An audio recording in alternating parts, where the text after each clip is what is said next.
Halo Baptist Fam, kembali lagi di acara yang menginspirasi kita sekalian berjudul Bap Talks.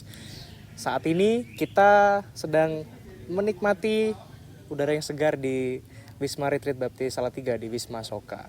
Dan ini adalah salah satu bentuk Baptist Talks yang baru direkam secara offline.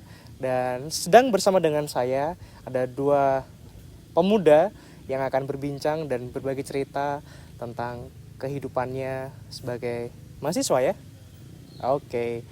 Sedang bersama saya ada Keke. Ya, dan juga Siwi. Oke, siapa mereka dan kenapa mereka ada bersama dengan saya? Sedikit cerita, mereka ini adalah alumni ya. Alumni dari ADESA.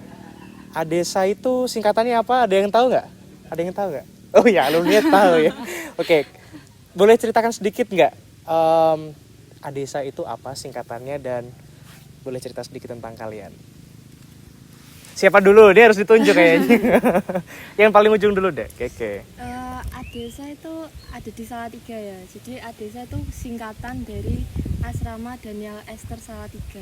Oke. Nah di situ kami para pemuda mau dididik dalam sekarang ada 6 prinsip. Karakter, rohani, pendidikan, sosial, tanggung jawab, dan fisik. Oke, berarti itu adalah sebuah asrama yang berarti mengkhususkan ya, mengkhususkan dalam pendidikan dan karakter. Dan saat ini ada 6 prinsip. Oke. Kalian alumni? Alumni berarti udah lulus dari ADESA. Tahun berapa? Tahun kemarin? Baru. Berarti ini kalian mahasiswa semester 2. Semester 2. Wow. Berarti selama berapa? 3 tahun ya? 3 tahun di ADESA kalian memberikan diri untuk apa istilahnya? Ditempa atau dididik ya? Dididik pendidikan, karakter, fisik, rohani, sosial, tanggung jawab. Wah. Bisa. Puji Tuhan. Ya. Luar biasa loh, itu adalah suatu hal yang luar biasa. Ini opini pribadi. Aku nggak tahu, mungkin Baptist Fam juga punya pandangannya sendiri ya. Biasanya asrama itu kan identik dengan hal-hal yang mengurung atau kaku atau seperti itu. Kalian merasakan itu nggak? Ya kalau asrama itu pasti banyak aturan itu pasti. Dan di masa kita dididik itu kan masa-masa SMA. Jadi mungkin kita ada jiwa-jiwa memberontak gitu dari aturan-aturan itu ya. Rebel ya. Jadi kalau bisa dibilang mengurung ya bisa dibilang iya juga. Bisa dibilang tapi iya. Ya kita bisa menikmati juga sebenarnya. Karena asrama ADESA itu nggak cuman melulu didikan gitu, tapi kita juga sering diajak jalan-jalan, naik gunung, kayak menarik. gitu. Naik gunung? Iya, naik gunung itu salah satu programnya ADESA yang wajib dilakukan. Kalian awalnya suka naik gunung nggak? Awalnya waktu ada program itu yang bikin tertarik. Ya. Oh iya? Bikin tertarik? Masuk ADESA juga. Jadi akhirnya ini kalau misalnya aku kebetulan juga punya adik ya perempuan dan kayaknya usianya nggak jauh dari kalian, itu memang masa atau nggak tahu ya angkatan kalian atau memang ya namanya masa remaja itu masa-masa yang rebel ya. Dan kadang itu disuruh apa tapi maunya apa gitu. Terus dari 6 karakter tadi 6 prinsip tadi dan salah satunya adalah fisik yang akhirnya salah satu programnya adalah naik gunung. Dan itu yang bikin kalian tertarik. Iya. Kok bisa? Emang aku bukan orang gunung sih. Tapi apa yang bikin kalian tertarik masuk ADESA dan akhirnya naik gunung? Ada kaitannya dalam masa remaja kalian? pasti itu pengalaman baru karena apa ya bisa bareng-bareng naik gunung itu asik dan di situ apa ya bisa lihat pengalaman pemandangan yang baru, pokoknya semuanya baru gitu di I see, sana. I see. Itu jadi kayak pengalaman yang memang kalian ekspektasikan untuk Ya, pengen cari pengalaman ya, gitu cari ya. pengalaman sih. Iya. Oke deh. Tapi sebelum jauh ke situ ya, Keke sama Siwi, kalau boleh kembali ke 4 tahun yang lalu, ke masa-masa kalian mempersiapkan diri masuk Adesa, itu ceritanya gimana? Apa titik balik nggak akhirnya kalian pengen masuk Adesa? Atau siapa yang kasih tahu kalian soal Adesa? Siapa nih? Oh ya, Keke dulu. Kalau saya pribadi tahu Adesa itu dari jadi ada alumni SMP saya yang masuk Adesa di Oke. situ. Jadi langsung dipromosikan di sekolah dan saya berminat karena emang mau cari pengalaman baru kan. Jadi waktu itu saya mendaftar bersama teman-teman saya Iya. dan waktu pengumuman puji Tuhan saya diterima di Adesa karena saya berpikir kalau saya ada di rumah saya itu saya nggak bisa keluar dari zona nyaman saya, jadi mau iya. cari pengalaman baru, Pengalaman melihat baru. apa ya kayak cerita-cerita dari alumni saya yang masuk di situ tuh kayak keren Fun juga, ya, iya. menyenangkan ya. Iya. Kalau boleh tahu Keke dari mana asalnya? Saya dari Pati. Dari Pati. Wah. Itu berarti lumayan jauh ya dari sini. Atau berapa jarak tempuh dari Pati ke Salatiga? Kalau lewat tol mungkin jauh ya, tapi kalau Oh, lewat iya? dalam sekitar 2,5 jam 3 jam. 3 jam. Dan kamu memutuskan ketika masuk SMA lepas dari orang Iya. tua, keluar dari rumah dan asrama. Iya. Biasanya kalau orang keluar dari rumah itu cari kebebasan loh. Kalian cari. Kalau Siwi, apa ceritanya? Sama kalau juga. saya dari pendeta. Karena kan Adesa itu juga promosi ke gereja-gereja Betul. baptis Oh, gitu. oke. Ke gereja-gereja lain juga banyak. Terus di situ pendeta menawarkan. Justru kayak apa ya di bukan ditekan sih, tapi ayo masuk sini aja, masuk sini gitu. Didorong ya, Ya didorong dimotivasi ya. untuk masuk Adesa karena memang di situ programnya kan banyak. Terus dari alumni itu banyak yang sukses masuk perguruan tinggi karena bantuan dari Adesa juga, Iya, maksudnya iya. didikan dari Adesa itu. Iya. Itu. Kalau Siwi dari mana asalnya? Dari Karanganyar. Karanganyar. Dari Karanganyar ke Salatiga berapa jauh? 1 jam. 1 jam. Oh, lebih dekat ya? Ya lebih dekat. Lewat tol. Enggak, lewat Oh, enggak. jalan biasa. Jalan biasa. Oh, oke. Iya. Ketika saya ngobrol dengan kalian ya, ini sedikit banyak saya juga nostalgia ya, waktu awal-awal di mana saya akhirnya pergi dari rumah dan ngekos. Tapi saya memilih ngekos karena itu tadi ya. Biasanya orang kalau misalnya setelah di lingkungan keluarga dan keluar itu pengen cari kebebasan. Tapi kalian menemukan kebebasan ya di dalam asrama itu. Menemukan maksudnya ketika kalian di dalam asrama, kalian masih bisa menikmati, masih bisa enjoy, dan masa-masa SMA kalian juga dilewati dengan menyenangkan kan? Menyenangkan. Apa momen yang paling mengesankan kalau kalian ingat lagi, entah di SMA atau di Adesa ya? Banyak sih Mas, dari segi apa ini? Banyak ya. Banyak. Yang paling mengesankan apa? Dengan teman-teman satu asrama deh. Misalnya kayak waktu kalian naik gunung, biasanya kan itu perjalanan gunung pertama kalian atau udah pernah sebelumnya? Kalau saya pertama kali. Pertama kali, kalau Siwi? selama masuk di Adesa itu pertama. Pertama kali. Waktu pertama kali naik gunung itu langsung ke gunung mana? Pertama itu ke Ungaran. Kita Oh, ke latihan Gunung dulu ke Ungaran. Gunung Ungaran itu bukannya sudah tinggi ya? Iya. 2000? 2050. Itu puncak tertinggi? Iya. Maksudnya kalian selama di Adesa itu yang paling tinggi? Ada Merbabu. Merbabu Jadi berapa meter? Merbabu itu 3100. Ya, 142. Jadi kalian naik 3100 meter itu? Dan Ungaran itu masih pemanasan? Ya, itu pemanasan. Serius? Iya.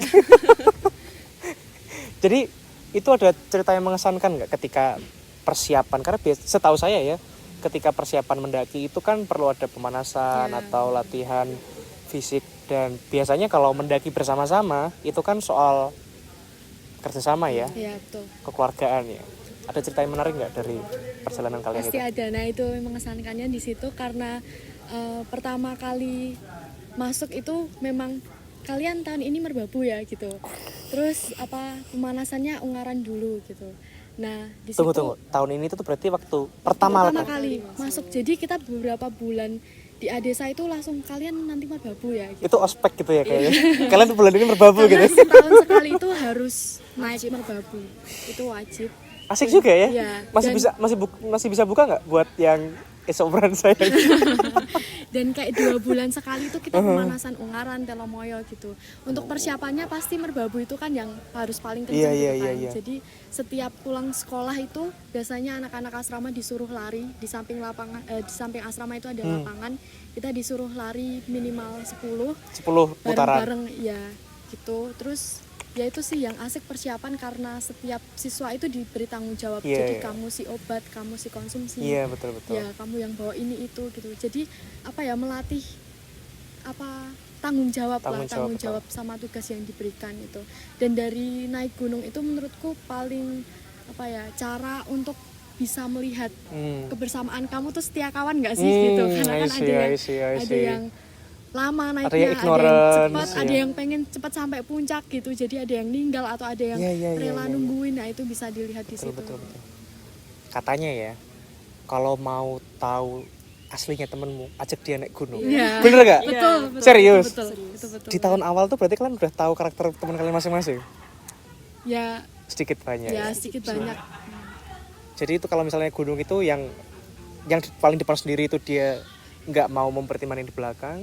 Kalau yang paling di belakang sendiri juga dia nggak mau ngikuti teman-temannya. Itu berarti maksudnya tadi ceritanya Siwi bahwa ya harus keeping tempo dan Soalnya pace. ini gini Mas, jadi kita kan rame-rame nih ya, nggak cuma Berapa orang? Adesa itu satu kali naik merbabu itu bisa 20. dia 20 Oh, orang. oke, itu Dan trip itu bareng-bareng ya. dibagi tim.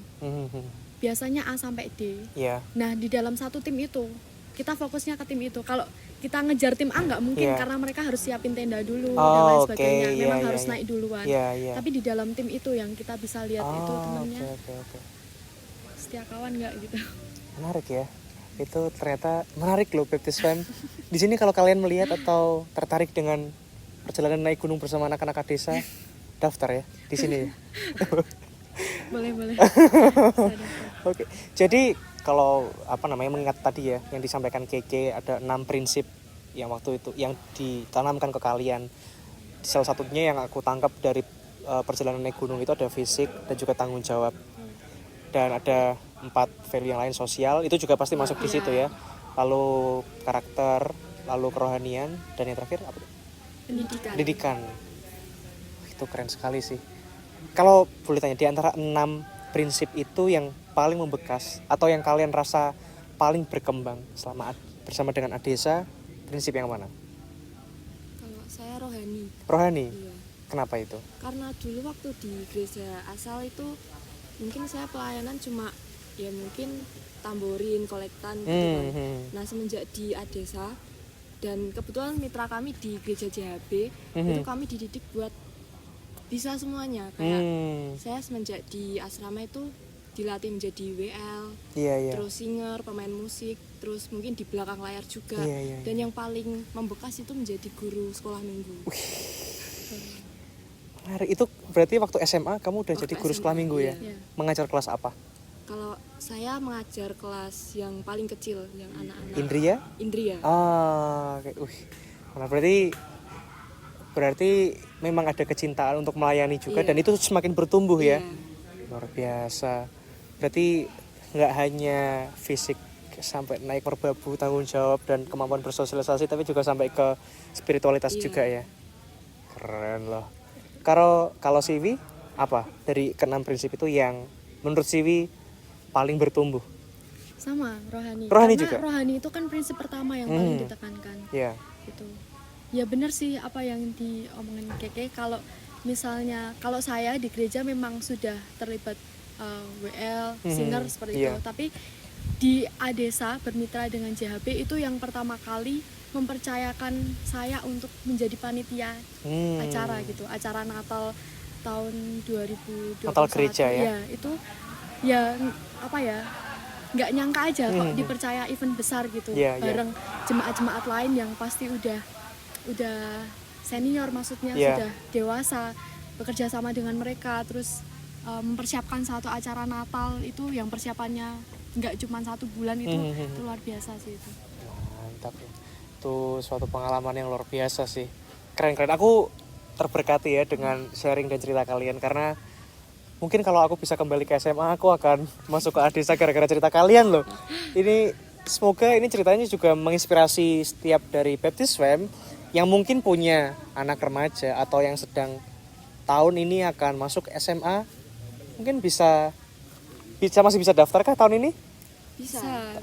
Di mana? Kayak sih di sini kali ya. Nanti kita kasih link di sini ya. Nomor teleponnya juga di sini. Oke deh. Saya terberkati ya Baptist Fam. Semoga kalian juga terberkati ya dalam obrolan sharing kita pada siang hari ini. Ada satu hal yang mungkin ingin saya tanyakan berkaitan dengan setelah kalian jadi alumni, kalian setelah ditempa dengan 6 prinsip dan value-nya yang luar biasa itu tadi, sekarang kalian kemana? Maksud saya sedang kuliah apa, di mana? Kalau saya sedang kuliah S1 Hubungan Internasional di Universitas 11 Maret Surakarta. Wah, mantap. Mungkin ada sesama alumni atau sesama, kalau UNS itu apa nyebutnya? Orang-orang UNS. UNESAR atau UNS people? Enggak ada. Oke, kalau Keke dari mana? Sekarang sedang studi apa? Di mana? Sekarang sedang menempuh pendidikan S1 bimbingan konseling sama juga di Universitas 11 Maret Surakarta.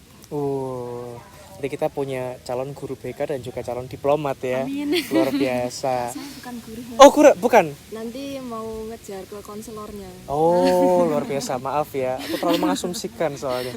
Aku seperti sedang di ruang BK soalnya. Oke, Baptist Fam, kita sungguh menikmati obrolan kita pada kesempatan kali ini bersama dengan Keke dan juga Siwi. Kami berharap supaya obrolan ini bisa menginspirasi kita sekalian dan memberkati kita, dan mungkin kalian bisa memberikan pesan penutup kepada Baptist Fam yang mungkin remaja atau yang mungkin bukan remaja juga boleh, tentang obrolan kita pada hari ini. Mungkin bisa seputar prinsip-prinsip yang kalian pegang. Kalau dari aku, ini mungkin copy dari ini ya, kata-katanya Bapak Asrama, Pendeta H. Beliau selalu bilang masa depan kalian tuh bergantung hari ini gitu. Jadi itu yang sampai sekarang saya pegang. Jadi jangan takut untuk keluar dari zona nyaman dan cari terus bakat yang kalian punya ya, tapi jangan lupa juga untuk terus melayani Tuhan gitu. Luar biasa. Thank you Siwi. Dari Keke? Sama? Iya. Kopi pasta juga? Iya. Pak H ini siswanya kopi pasta sementara Pak. Nanti harus disitasi ya di bawah. Oke.